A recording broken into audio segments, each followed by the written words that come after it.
to look at the displacement time graph. So the relationship between the displacement and time, one can think about position when we talk of the displacement.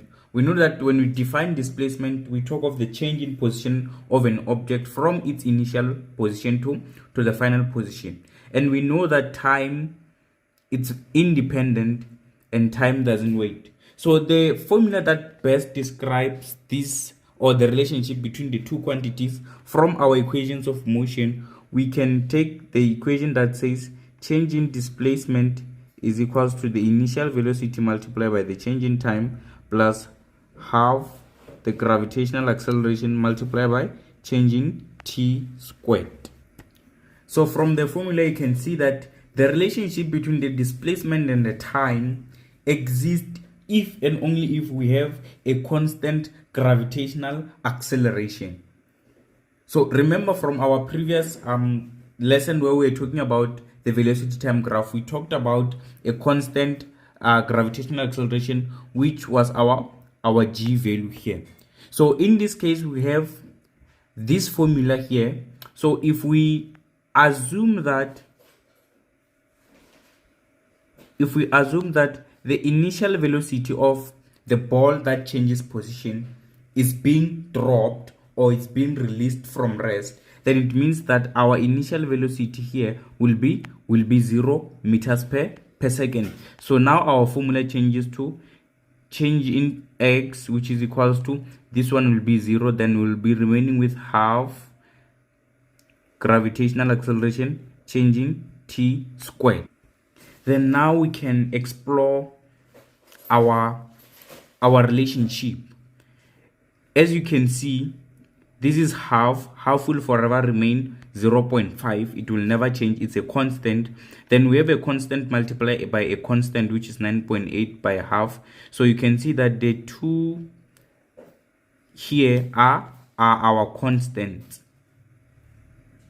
So these are our two constants. So now you can see now that our relationship between the displacement and time. So it means the displacement is directly proportional to change in time squared. Our displacement is directly proportional to the time squared. So with that being said, we can say that our constant, which is g in this case, our gravitational acceleration, determines the shape of our graph. And if you think of the type of graph that we are going to have here, when we have y is equals to x squared, you know that we will be having a graph in the form of a parabola. So in this case, we're having that our change in displacement is equal to half gravitational acceleration multiplied by time squared. So when we put this on a graph paper, we're going to have our x-axis as the time in seconds, and then our y-axis as the change in displacement in meters. So remember, this is our formula here. So it's either we're going to have a smiley parabola like this, or we're going to have a set parabola like this. This is our time, and then this is our displacement. So what influences the shape of our graph? We know that the shape of our graph is determined by the gravitational acceleration. So if our gravitational acceleration, or when you see a graph like this, a set graph, just know that our gravitational acceleration, it's negative. And our gravitational acceleration will be negative if we take our direction going downwards to be negative. So when you see this type of this shape, just know that we took down as negative, unless otherwise the examiner says choose up as negative. Then when you see a smiley parabola, we know that our gravitational acceleration will be positive, and it will only be positive if we take down as positive. So if you see a set graph, just know that our down it's negative.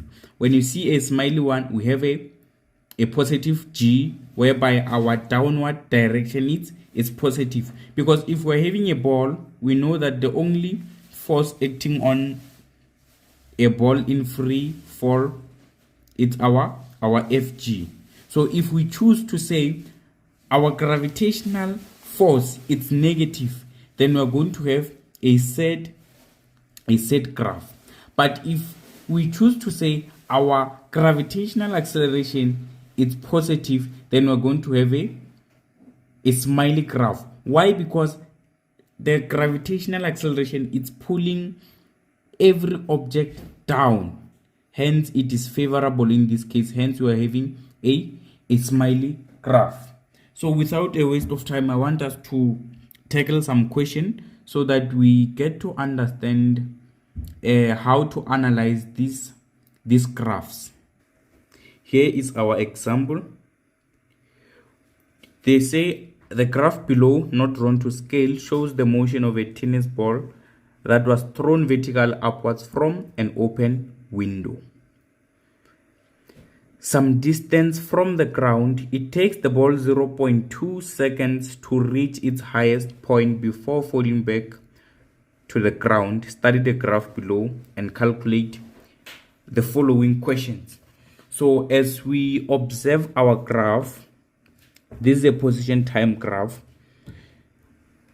Here on our y-axis, where the graph starts, we know that from the origin to this point here, it means this is the height of the building. It means our building or the window, it's 4 meters above from the ground. Then we have a ball which was thrown vertically upwards. So if we redraw this, we have our ground here as a reference point. Then we have a ball here which is 4 meters above the ground. Then this ball was thrown vertically upwards. Then it was thrown vertically upwards, and then it took the ball 0.2 seconds to reach its maximum height. So for the ball to reach the maximum height, it took the ball 0.2 seconds. Then the ball now started to decelerate and then went down until it hits the ground. So this is the motion of our ball. Here, point 1, that is where the ball was projected upwards with a velocity v, which we don't know for now. And then here at point 2, we know that this is where the ball reached maximum height, whereby our velocity here is 0 meters per second. Then as you can observe here, we have dotted lines here, which shows that now at this point 3, that is where the ball returned to the same height as it was before. So it means the velocity at 3 must be equals to the velocity at 1. Why? Because we talk of the time symmetry there.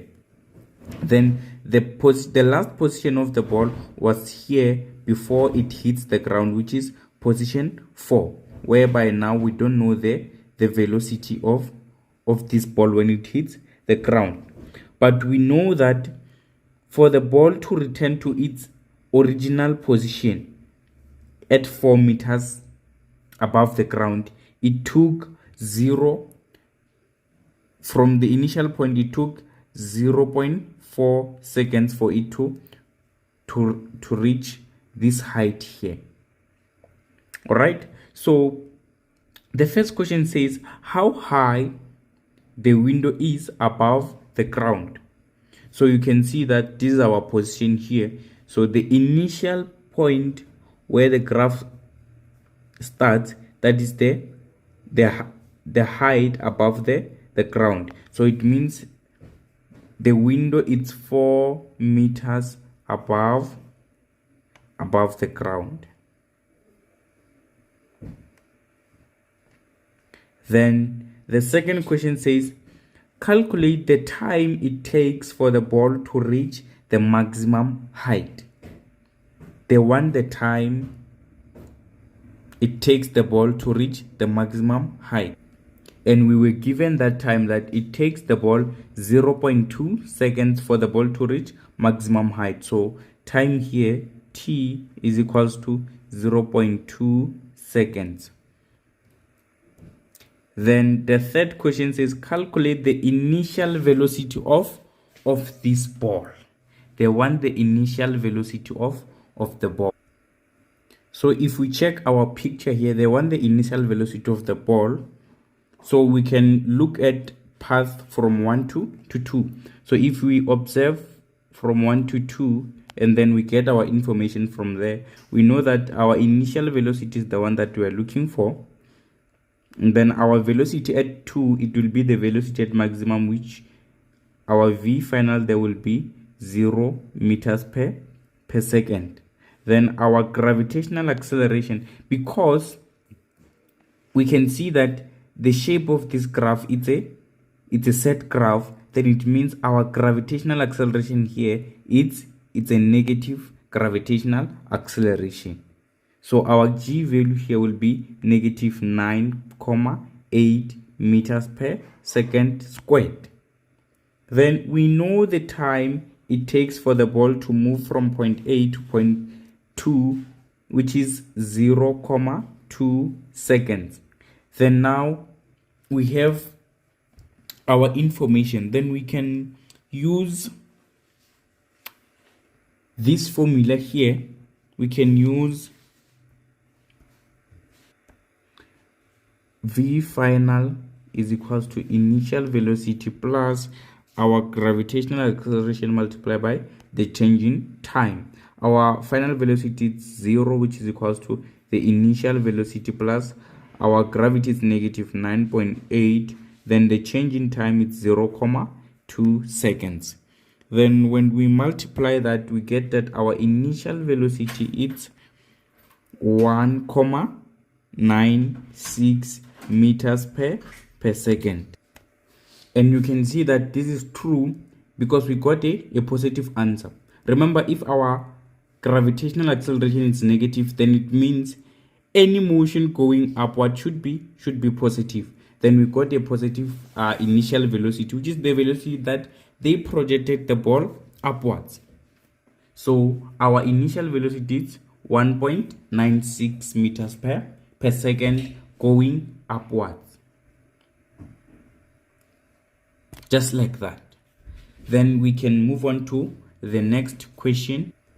So here they want us to calculate the maximum height that the ball reached.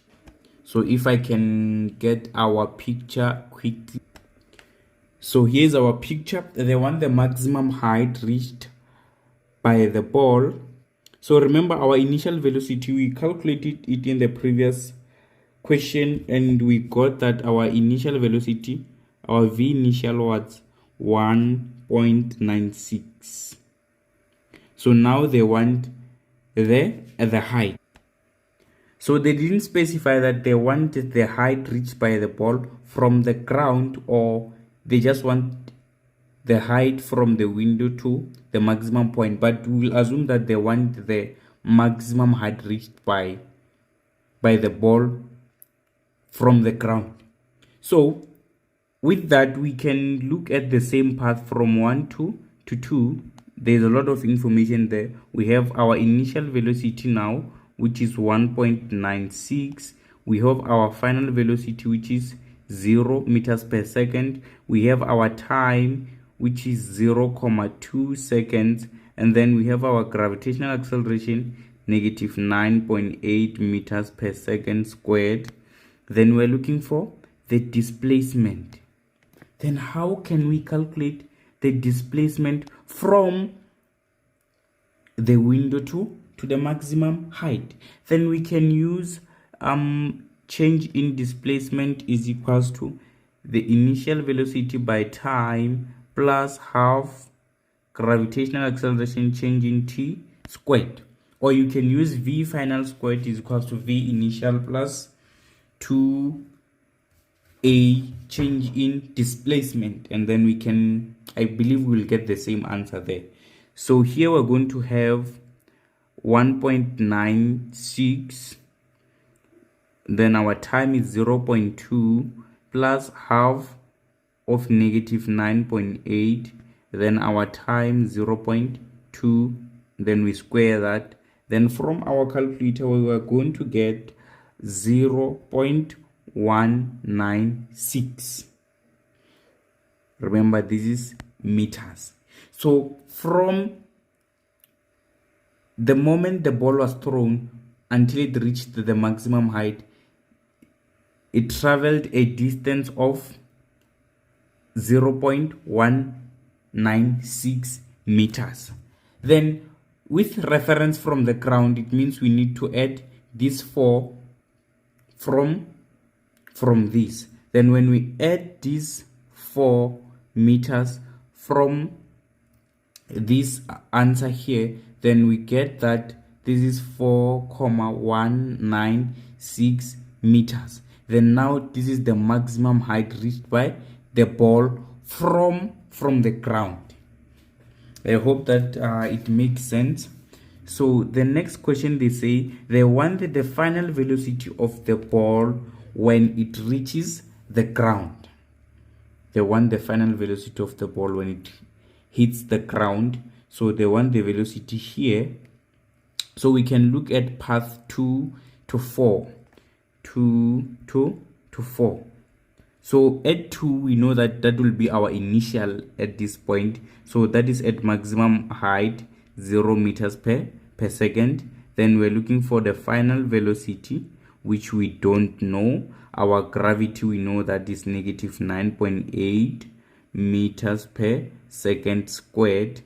Then remember, we are looking for the velocity here. So we know the displacement from the ground to the maximum height there as 4.196 meters. We can also use that. Then our displacement is this one, 4.196. This was the displacement. So remember, the ball now it's going down.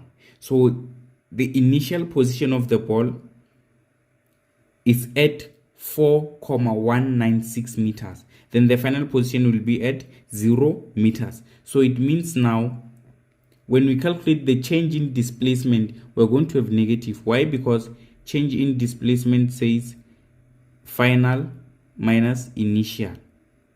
Then our final will be 0. Then our initial point is this one. Hence now down it's negative. Okay, so with this information, I believe we can calculate our V final. We can use V final squared is equals to the initial velocity squared plus 2 gravity change in displacement. Then our V final will be equals to the square root of everything here, which is the initial velocity plus 2g change in y. Then now this becomes the initial velocity. We know that it's 0 there, plus 2 into negative 9.8, and then multiply by negative 4.196 meters. Then our final answer now becomes 9,06, or you can say this is 9,068 meters per second. Remember, when we have a square root, we have plus or minus. So we have plus or minus. Then remember, the ball now is going down, and we should say now, therefore, our final velocity in this case will be negative 9,068 meters per second. So now this is your answer in magnitude and direction. I hope it doesn't complicate you. It makes a lot of sense. So I believe we are done with this question. I think we should move to the next one. So here's our next one. A small ball is dropped from a height of 2 meters and bounces a few times after landing on a cement floor. Ignore air friction. So we're given the position time graph below, which is not drawn to scale, which represents the motion of the ball. So let's try to interpret this. So we're having the position of the ball.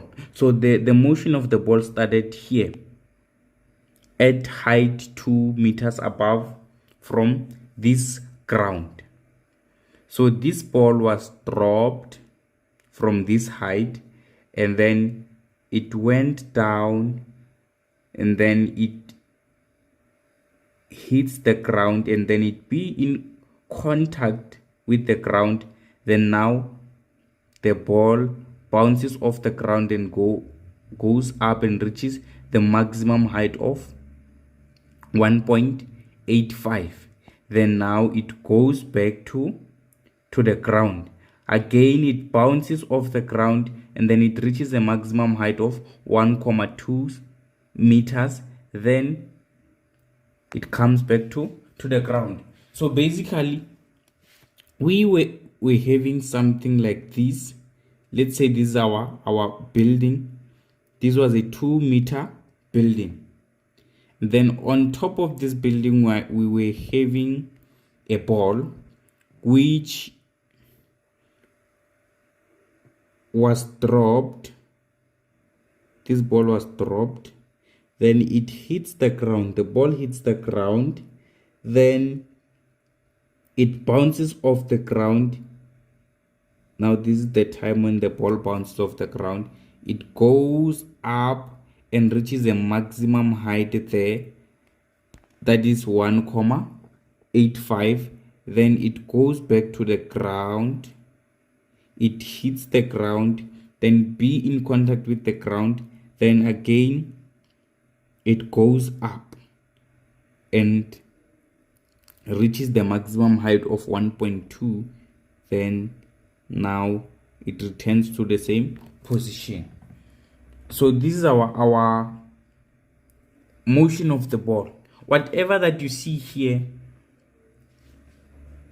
it's what you should be able to interpret. When you see displacement time graph, it's very much simple. So because this is, at this point, we know that this is our change in displacement. It's 1.85. Our velocity, this is at maximum, so this is 0 meters per second. So even at this point, we have 0 velocity. Then our displacement in this case, at this point, it's 1.2. Then we have the time when the ball hits the ground, which is 1.64. Then this is the time when the ball left the ground, which is 0.67. Then this is the time when the ball returned to the ground.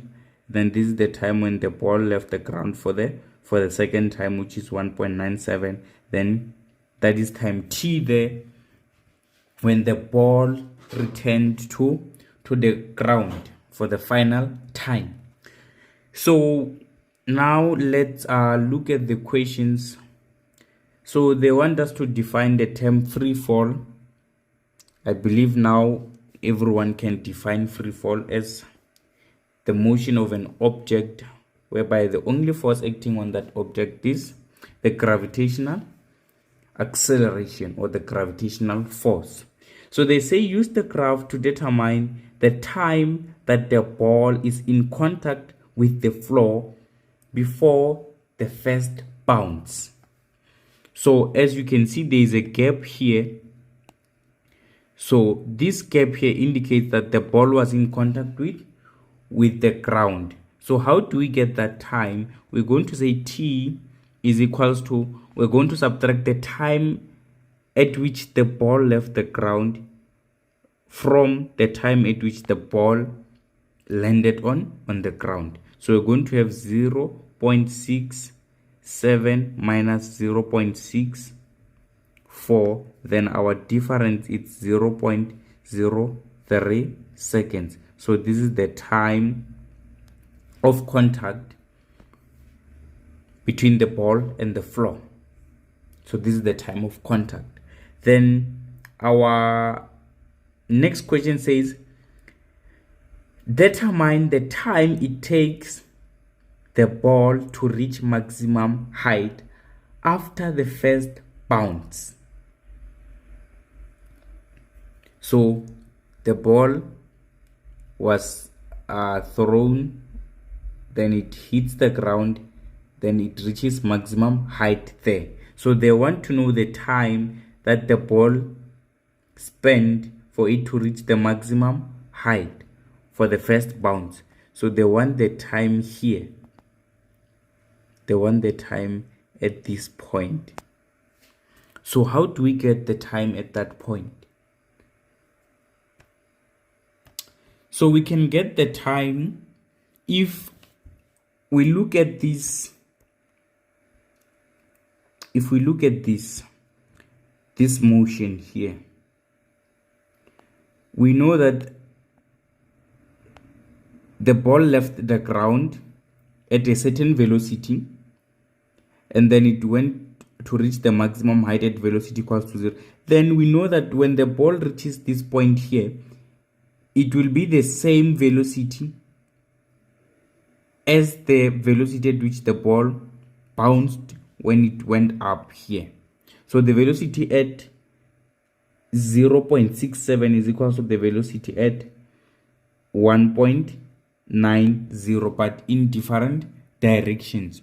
So we know that we can add the two times and get the average. Then we know the time at maximum height. So we can say that our time there is 1.90. Then we subtract 0.67, and then we divide that by 2. Then you're going to get 0.62 seconds, or 0.615 seconds. Or you can choose to say, okay, but why don't we use equations of motion? Because we know the information here. We know that at this point, the velocity is equals to 0 meters per second. At this point, we don't know the velocity here. The velocity here, it's unknown. It's fine. But we also know the displacement, which is change in y, which is 1.85. Remember, you can see that these are set parabolas. Our gravitational acceleration it's negative. So this was initially, then this is final. So it means the ball is going up, hence our displacement is positive. So we have our displacement, we have the final velocity there, or the velocity at maximum. Then we can find the time. We have v at maximum, which we know that is 0 meters per second.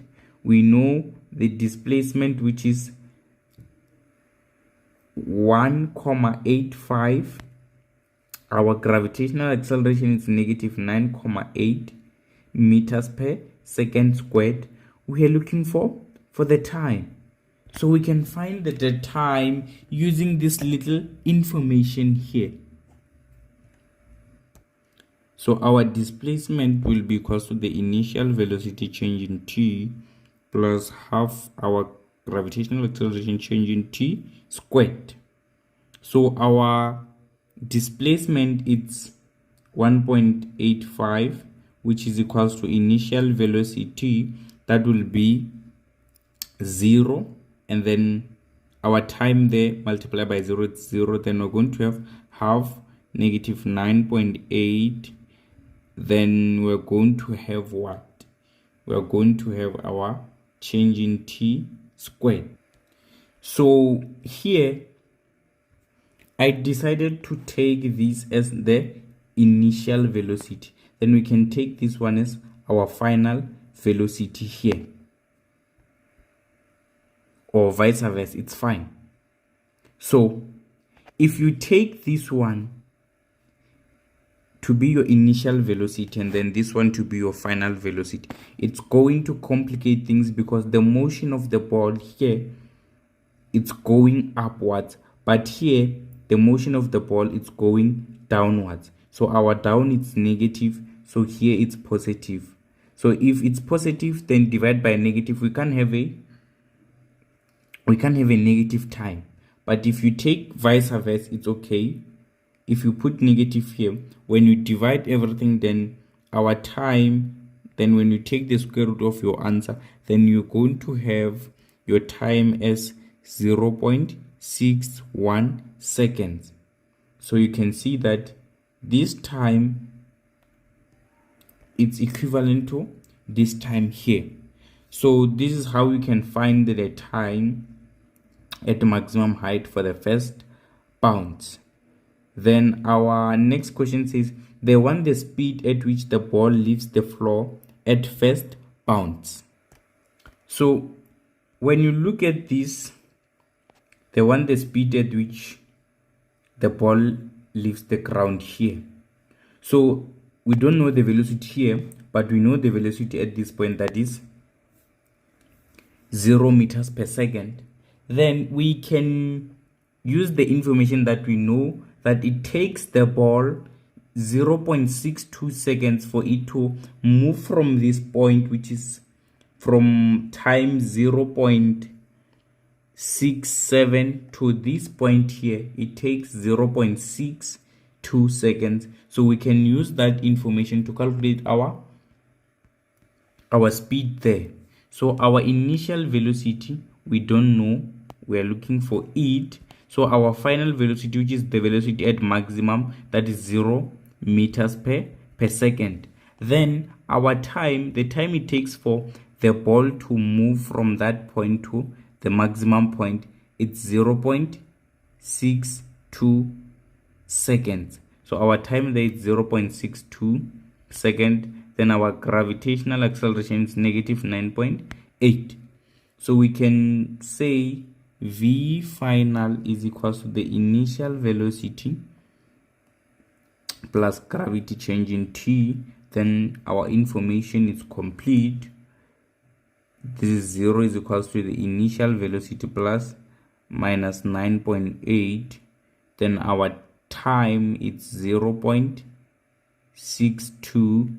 Then our initial velocity now becomes 6.02 meters per second. Then we can calculate it that way. Or we can say that we know that the ball, when it bounces off the ground, it will reach a maximum height of 1.85. So we can extend our information here to say our change in displacement will be 1.85. Then one can use this formula here.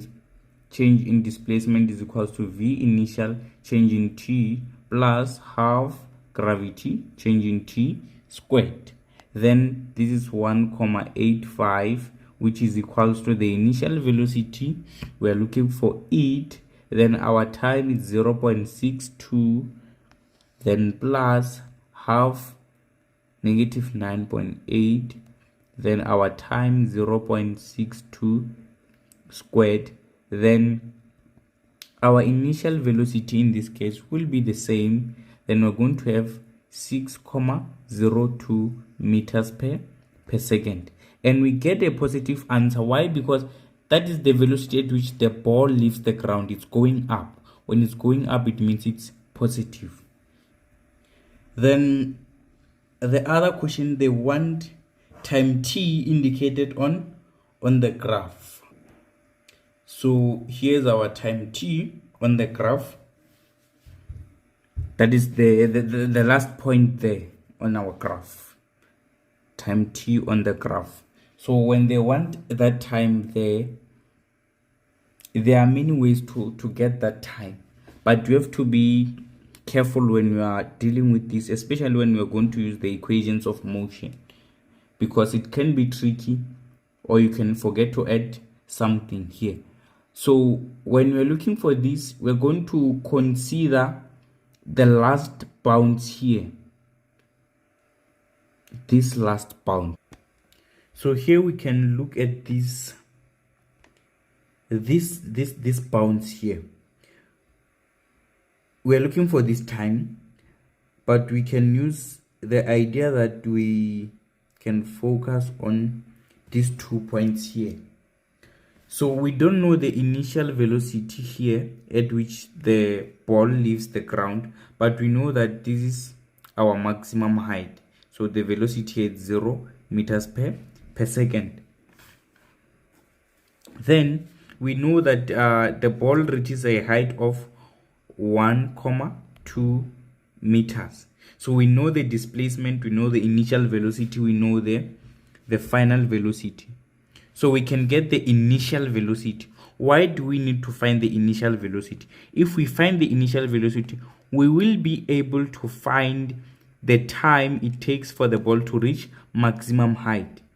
Then when we have that time, we can multiply that time by 2, because this is time symmetry. The time it takes for the ball to go to the maximum height is the time that the ball will take to return to its original point. So we can use the idea that let's look for the initial velocity in this case on this last bounce of this ball. So our initial velocity, we are looking for it. Our final, that is the velocity at maximum, that is 0. Then our gravity, we know that is negative 9.8. Then the other thing that we know, it's the displacement, which is 1,2. So with this information, we can get our initial velocity by saying Vf squared is equals to the initial velocity squared plus 2 gravity change in displacement. Then this is 0 squared, which is equals to the initial velocity squared plus 2 into negative 9.8 into positive 1,2. Then when we take the square root of whatever that we get on our answer, then our initial velocity will be plus or minus 4,85. Remember, the ball is bouncing, then it's going up. So up it's positive. So therefore our initial velocity here will be 4,85 meters per second. So since we have the initial velocity, we can calculate the time it takes for the ball to go or to reach the maximum height. So in this case, now we use the advantage that we know the initial velocity. So since we know the initial velocity, we can say that V final is equals to V initial plus gravity change in time. Then our final is 0. Then we have positive 4,85 plus into negative 9.8. Then we multiply that by the change in time. Then our change in time in this case, we get it to be approximately 0.5 seconds. So it takes the ball 0.5 seconds for it to reach maximum height. So if it takes 0.5 seconds, then it means it will also take another 0.5 seconds. So it takes the ball 1 second for the ball to go up and down. So we are going to add that 1 second to this time here. We are going to add 1 second to this time here in order to obtain time t. So for time t there, we're going to say that is 1,97 plus 1 second. Then it's going to be 2,97 seconds. So this is time t there at the end of our graph. I hope it makes sense. It was a tricky question, but I believe it's not complicated as it seems. So I believe this is our last question before we can do another one. So if there's something that you don't understand, you can comment it on the comment section, then I'll be there to help you, or you can send me an email there, then we can